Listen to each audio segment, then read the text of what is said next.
अस्सलाम वालेकुम एवरीवन। उम्मीद और दुआ है कि आप सब खैरियत से होंगे, मज़े में होंगे, खुशपाश होंगे। हम लोग भी सब ठीक ठाक हैं, A1 है सब कुछ। ओके जी, हुआ ये कि जी मैं बच्चों को स्कूल छोड़ के आई और अब मैं प्लान करी थी कि अब मैंने नाश्ता करना है अच्छा सा।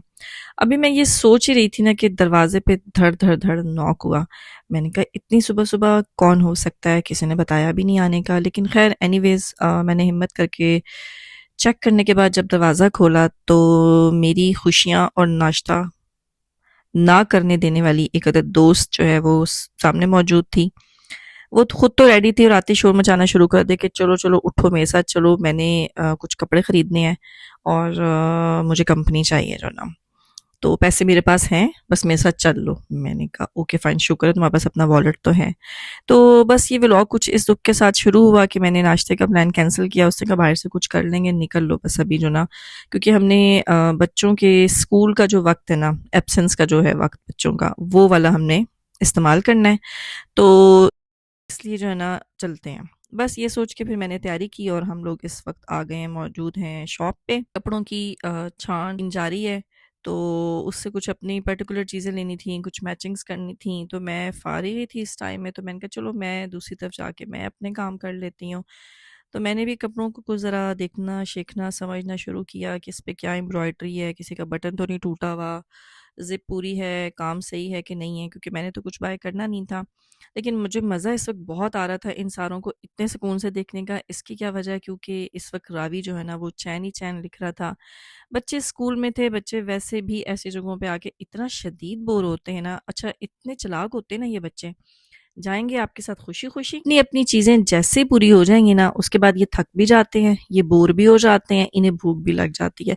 उम्मीद है कि ये सारी की सारी मम्स जो है ना मुझसे इस बात पे इत्तेफ़ाक करेंगी कि वाक़ई ऐसा होता है कि जब इनको बाज़ार ले जाओ, इनकी शॉपिंग इनको करवा दो, उस वक़्त इनकी टाँगों में दर्द, पाँव में दर्द और भूख लगना शुरू है, अब में हम चल नहीं सकते हैं। मतलब जितने बच्चे उतनी डायरेक्शंस में से आवाज़ें आ रही होती हैं कि हर एक का एक अपनी नोयत का अपना ही मसला है।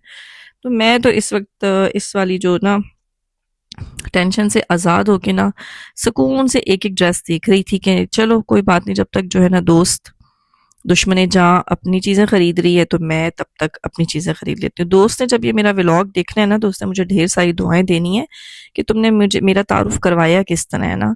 तो अब जो दोस्त आपके घर आके आपका नाश्ता छुड़वा दे, सुबह-सुबह का जो सुकून वाला टाइम होता है, तो वो फिर उसको क्या कह सकता है बंदा जो ना। चलो दोस्त माफ़ कर देना, लेकिन हकीकत है ये जो ना कि मैं तुम्हारे साथ आई थी यहाँ पे शॉपिंग करने, याद रखना। तो जी मैं इस वक़्त पूरी तरह से आप देख सकते हैं कि एन्जॉय कर रही हूँ। खुस्सों की वैरायटी बड़ी ही ज़बरदस्त है, देखने में बड़ी प्यारी लगती है, नो डाउट कलरफुल सी मैचिंग हो और ये वो, मतलब सही बंदा एक प्रॉपर वाला तैयार हुआ हुआ हो ना, तो बड़े मज़े की ये चीज़ें हैं हमारी अपनी ट्रेडिशनल ना। लेकिन टू बी वेरी ऑनेस्ट, मैंने तो अभी तक, मतलब मैं पाकिस्तान से खुद से भी लेके आई नहीं हूँ मैचिंग जो ना, मैंने अभी तक वो भी नहीं ट्राई किया। उन्हें पड़े हुए भी साल साल हो गया, बल्कि मैं और मेरे बच्चे हम सब ने अपने बड़े प्यारे खुद से खरीदे थे। और लेकिन अभी तक मुझे उन्हें पहनने का टाइम ही नहीं मिला।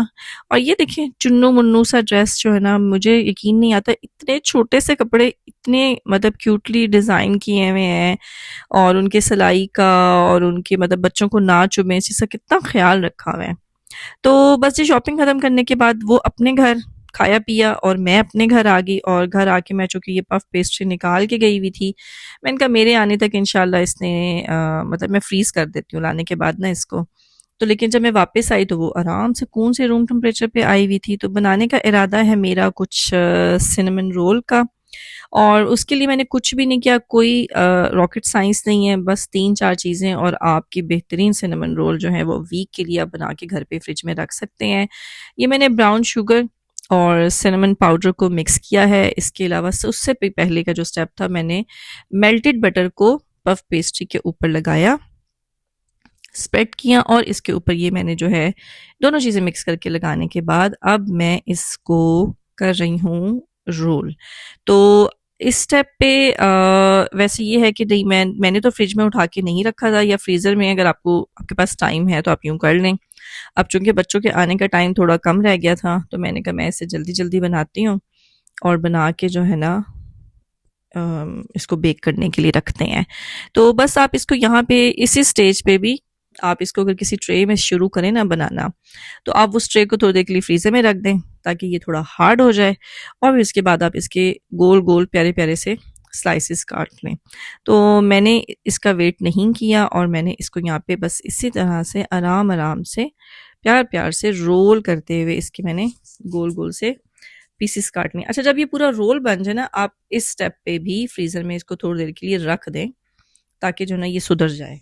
बस यहाँ पे आप इसको तेज़ वाली नाइफ से जो है ना इस तरह से कट कर लें, और कट करके इस तरह से रोल्स बना के, और अगर आपको पफ पेस्ट्री के रोल्स लूज़ लगते हैं तो आप उन्हें थोड़ा सा टाइट कर लें, बस इतनी सी बात है। और फिर यहाँ इसके बाद आपने इसको जिस स्टेप पे भी आप चाहें ना पफ पेस्ट्री के साथ आप ये कर सकते हैं कि वो आपसे अगर कंट्रोल नहीं हो रही है ना, आप उसे फ्रीज़र में रख दें 15 मिनट के लिए, वो बेहतरीन स्टिफ हो जाएगी।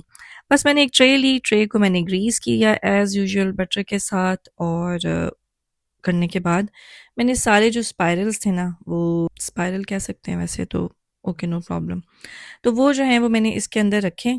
और बेकिंग का एक ही रूल है कि जब आप पफ पेस्ट्री या बेकिंग करें तो उसको ज़रा लाइटर टेम्परेचर पे ही रखें ताकि वो अच्छी तरह अंदर से गल जाए।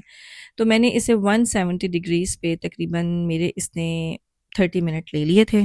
तो आराम सुकून से आप इसको बेक करें। अभी मैं आपको ना एग वॉश का स्टेप जो है ना वो बताना भूल गई थी कि इसको जब आप ट्रे में रख लें तो इसके ऊपर एग वॉश लगाएं, और इसके बाद आप इसको बेक कर लें, और ये है इसका फाइनल रिजल्ट। खुद भी खाएं, बाकियों को भी खिलाएं और इन्जॉय करें।